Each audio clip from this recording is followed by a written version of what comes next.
प्रिय आत्मीय दाजुभाइ दिदीबहिनीहरू,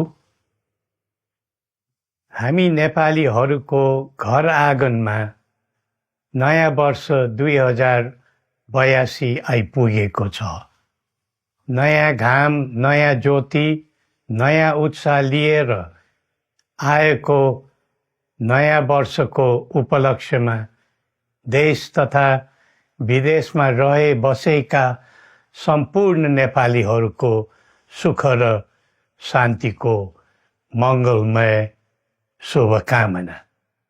हरेक नयाँ वर्ष नूतन आशा र विश्वास बोकेर आउने, तर वर्षको बिदाईमा एउटा घनघोर निराशाका बीच हुने गरेको धेरै साल भयो।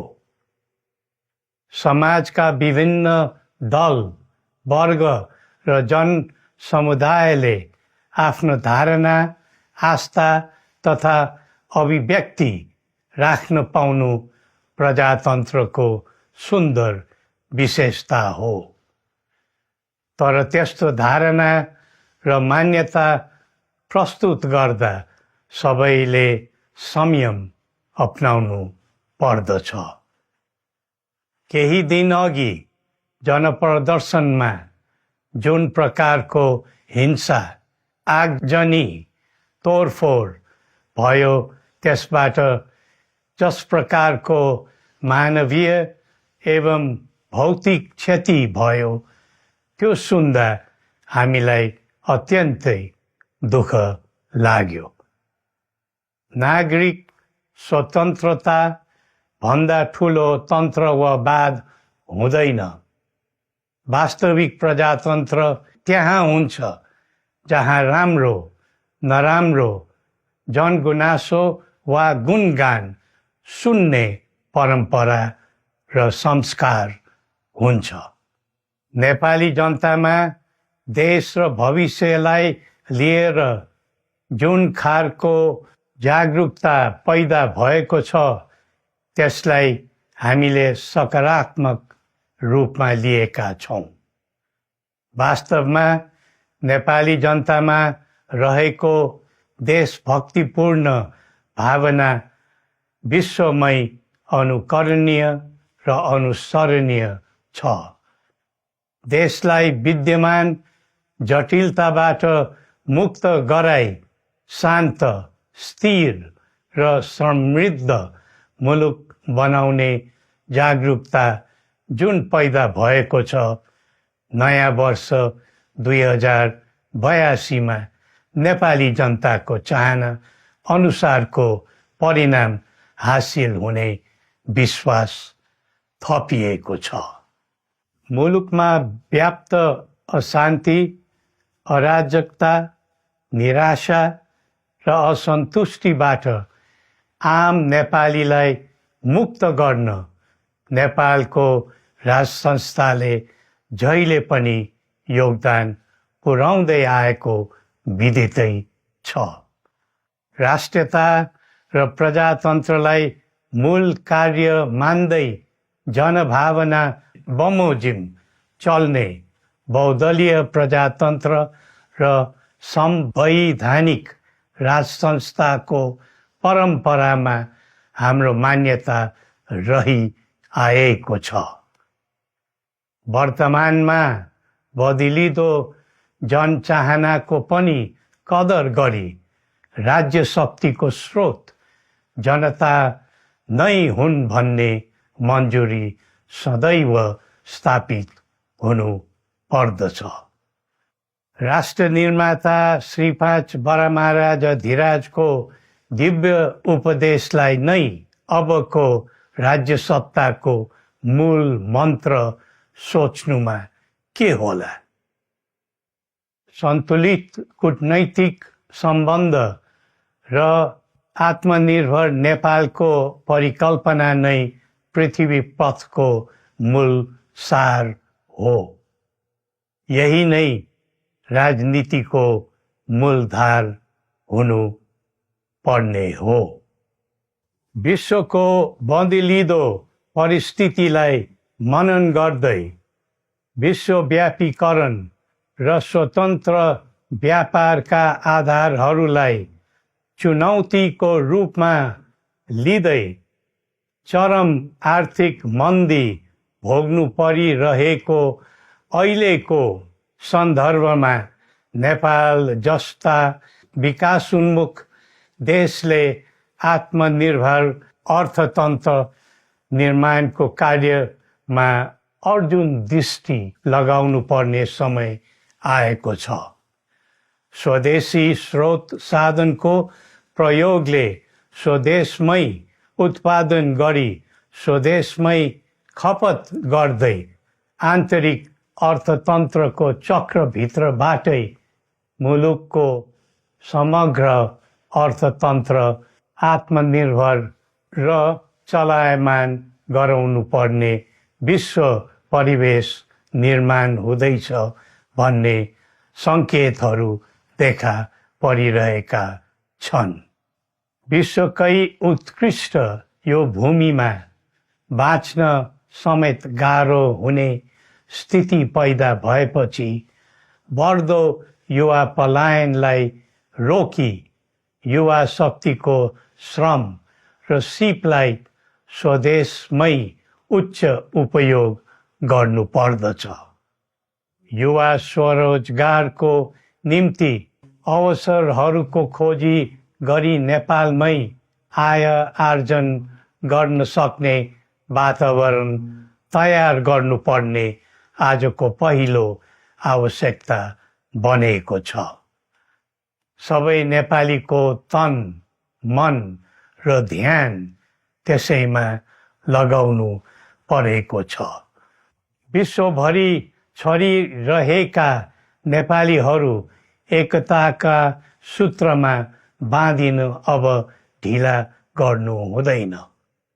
आफ्ना ज्ञान, सिप र सामर्थ्य मात्र होइन, त्यहाँ आर्जेको पुँजी, स्रोत र साधन समेत नेपालमै लगाउनु पर्दछ भन्ने भावना सबैमा जागृत गराउनु परेको छ।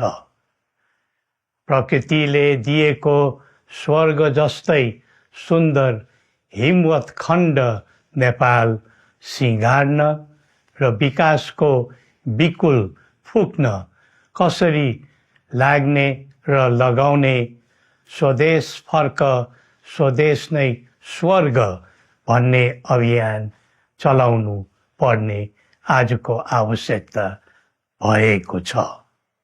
जनभावना र चाहना बुझी मुलुकको समग्र संरचनामा नै हेरफेर र सुधारका कदम चाल्नुपर्ने तथ्य स्पष्ट देखिन्छ। शिक्षा, स्वास्थ्य र दैनिक कामकाजका पद्धति र प्रणालीहरूमा आमूल परिवर्तन र सुधार गरी यिनको आधुनिकीकरण अनिवार्य भइसकेको छ। युग प्रविधिको हो, सावधानीपूर्वक उपयोग गर्नु सकेमा राष्ट्रको योगदानमा ठुलो टेवा पुग्न सक्नेछ। सुशासन र भ्रष्टाचार मुक्त प्रशासन मूल नारा हुनु पर्दछ। हामी अस्थिरता, अशान्ति, अराजकता, विपन्नता र भ्रष्टाचारको अन्त्य चाहन्छौँ। त्यसका निम्ति नेपाली जनताबाट हुने हरेक प्रयासहरूमा एकबद्धता रहनेछ।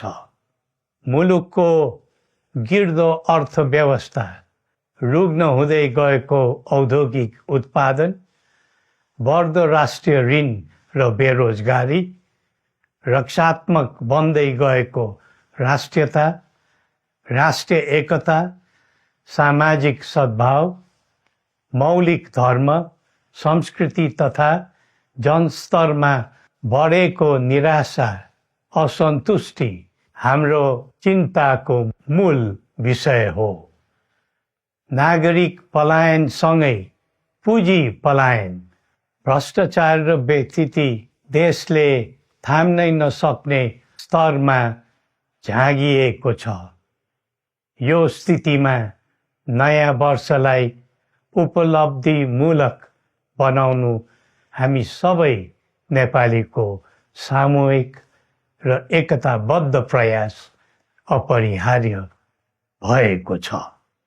नेपाली बीच द्वन्द्व नहोस्, परस्पर अविश्वास र हिंसाको दुःखद मनोस्थिति नबनोस्, देशवासीहरू कुनै पनि नाम र न्युहुमा ध्रुवीकृत नबनुन् भन्नेतर्फ हामी सदैव सचेत र संवेदनशील छौँ।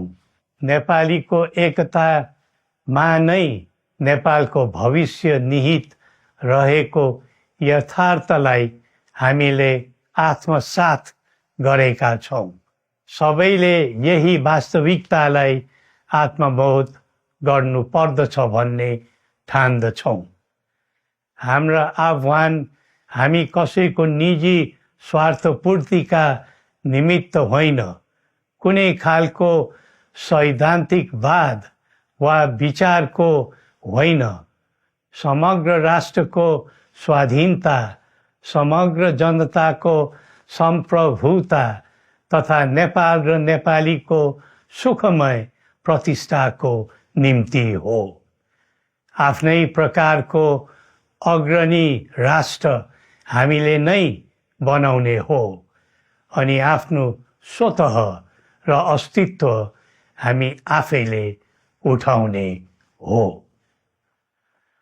संसार धेरै अघि बढिसक्यो, तर हामी यो वा त्यो वादको चक्रव्यूहमा फँसेका छौँ। नेपाल आमालाई केन्द्रमा राखेर हाम्रा विचार बन्नुपर्छ, हाम्रा कदम चल्नुपर्छ।